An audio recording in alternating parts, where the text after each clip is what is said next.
रामचरितमानस की एक ऐसी घटना जिस पर आज भी बहुत सवाल उठते हैं। भगवान राम ने बाली को छिपकर क्यों मारा? क्या ये एक सोची समझी रणनीतिक हत्या थी या फिर धर्म की स्थापना के लिए उठाया गया एक बहुत जरूरी कदम? देखिए, ये कहानी युद्ध, कर्तव्य और दैवीय न्याय के नाजुक धागों से बुनी हुई है।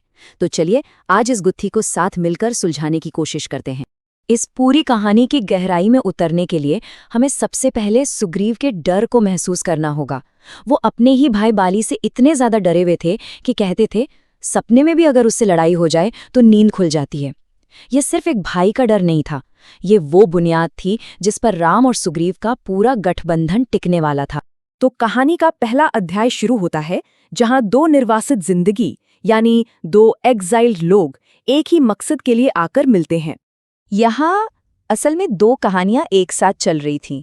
एक तरफ थे राम अपनी पत्नी सीता को ढूंढते हुए जंगल जंगल भटक रहे थे, और दूसरी तरफ थे सुग्रीव जो अपने ही भाई बाली के खौफ से एक गुफा में छिपकर जी रहे थे।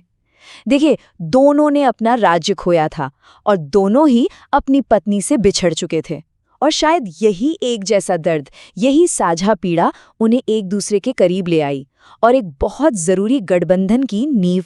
तो इस तरह से उन दोनों के बीच एक संधि हुई। राम ने वचन दिया कि वो बाली को हराकर सुग्रीव को उसका राज्य और सम्मान वापस दिलाएंगे, और बदले में सुग्रीव अपनी पूरी वानर सेना के साथ सीता माता को खोजने में राम की मदद करेंगे। पर यह सिर्फ एक समझौता नहीं था, ये दो किस्मतों का मिलन था। एक की जीत दूसरे की खोज की पहली सीढ़ी बनने वाली थी। लेकिन इस गठबंधन के सामने एक ऐसी चुनौती थी, एक ऐसा अजेय शत्रु था जो इस पूरे मिशन को लगभग नामुमकिन बना देता था। बाली कोई मामूली दुश्मन नहीं था, उसे देवराज इंद्र से एक बहुत ही अनोखा वरदान मिला हुआ था। वरदान ये था कि जो कोई भी उसके सामने आकर उससे लड़ेगा, उसकी आधी ताकत बाली में चली जाएगी।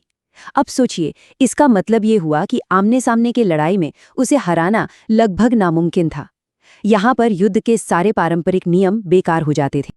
और यहीं पर आकर ये पूरी कथा एक बहुत बड़ा नैतिक सवाल खड़ा करती है कि धर्म की सीमाओं में रहते हुए एक ऐसे दुश्मन को कैसे हराया जाए जिसे सीधे सीधे हराना असंभव है। ये एक असली धर्म संकट था। और यही धर्म संकट हमें उस पल पर लाता है, एक ऐसे काम पर जिसको लेकर सदियों से बहस होती आ रही है। तो हुआ ये कि राम ने सुग्रीव को बाली से लड़ने के लिए भेजा, और जब दोनों भाई आपस में लड़ रहे थे तब उन्होंने एक पेड़ के पीछे छिपकर बाली पर बाण चला दिया। ये काम सीधे सीधे योद्धाओं के नियमों का उल्लंघन था, और इसी एक वजह से ये इतना विवादास्पद है। लेकिन कहानी यहाँ खत्म नहीं होती। उस महान राजा के गिरने के बाद वहाँ कोई चुप्पी नहीं थी, बल्कि एक बहुत गहरा और जरूरी संवाद हुआ जिसने इस पूरी घटना के मायने ही बदल दिए। जमीन पर घायल पड़े मरते हुए बाली ने राम से एक सीधा और बहुत तीखा सवाल पूछा। उसका तर्क अपनी जगह बिल्कुल सही था। मेरा आपसे कोई बैर नहीं था, ना ही मैं आपसे युद्ध कर रहा था। तो फिर आपने एक शिकारी की तरह छिपकर धर्म और योद्धा के सारे नियम तोड़कर मुझे क्यों मारा? ये एक ऐसा सवाल था जो सीधे सीधे राम के धर्म पर उंगली उठा रहा था। लेकिन राम का जवाब युद्ध के नियमों के बारे में था ही नहीं, बिल्कुल भी नहीं। उन्होंने इस पूरी बहस को एक अलग ही, एक ऊंचे नैतिक स्तर पर पहुंचा दिया। उन्होंने कहा कि बाली का अपराध सुग्रीव के खिलाफ नहीं, बल्कि स्वयं धर्म के खिलाफ था, यानी सृष्टि का जो नैतिक विधान है उसके खिलाफ।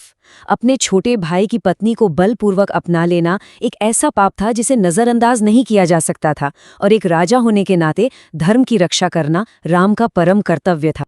और ये संवाद, ये डायलॉग इस पूरी घटना को एक शारीरिक लड़ाई के दायरे से निकालकर एक आध्यात्मिक समाधान की ओर ले जाता है।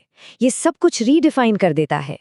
तो सवाल फिर वहीं आकर खड़ा होता है, क्या ये सिर्फ सुग्रीव को राजा बनाने की एक रणनीति थी, एक स्ट्रेटेजिक किलिंग, या इसके पीछे कोई बहुत गहरा आध्यात्मिक मकसद छिपा हुआ था? रामचरितमानस हमें दूसरे नजरिए की ओर ले जाती है। देखिए, इस पूरी घटना को समझने की जो चाबी है ना, वो उद्धार शब्द में छिपी है। उद्धार यानी मुक्ति या मोक्ष। इस संदर्भ में इसका मतलब है कि मृत्यु के क्षण में भले ही वो दंड के रूप में मिले, अगर भगवान के हाथों मिले तो आत्मा अपने सारे पापों और कर्मों के चक्र से मुक्त हो जाती है। तो ये मृत्यु मुक्ति में यानी उद्धार में कैसे बदली? इसके आप समझिए 4 कदम थे। पहला था दंड। बाली को उसके पापों की सजा मिली, खासकर अपने भाई की पत्नी को अपनाने की। दूसरा था कर्तव्य। राम ने एक राजा के तौर पर धर्म की स्थापना का अपना कर्तव्य पूरा किया। तीसरा और सबसे जरूरी थी दिव्य दृष्टि। मरते समय बाली ने अपनी आंखों से स्वयं ईश्वर के दर्शन किए, जिससे उसकी आत्मा पवित्र हो गई। और इसी से चौथा कदम पूरा हुआ, मुक्ति। अब ये एक साधारण मृत्यु नहीं थी, ये मोक्ष था। यही था बाली उद्धार। राम का तर्क सुनकर बाली का सारा भ्रम, सारा गुस्सा शांत हो गया। उसने अपने सामने खड़े व्यक्ति के ईश्वरीय रूप को पहचाना, उनसे क्षमा मांगी और बहुत शांति से मोक्ष को प्राप्त हुआ। इस तरह एक विवादास्पद मृत्यु मुक्ति की एक अमर कहानी बन गई। और अंत में बाली की ये कहानी हमें एक बहुत ही गहरे सवाल पर लाकर छोड़ देती है कि बड़े नैतिक विधान यानी धर्म की रक्षा के लिए क्या छोटे-मोटे या पारंपरिक नियमों को तोड़ना कभी-कभी सही हो सकता है? ये एक ऐसा सवाल है जिसका जवाब शायद हर युग को अपने लिए खुद ही तलाशना पड़ता है।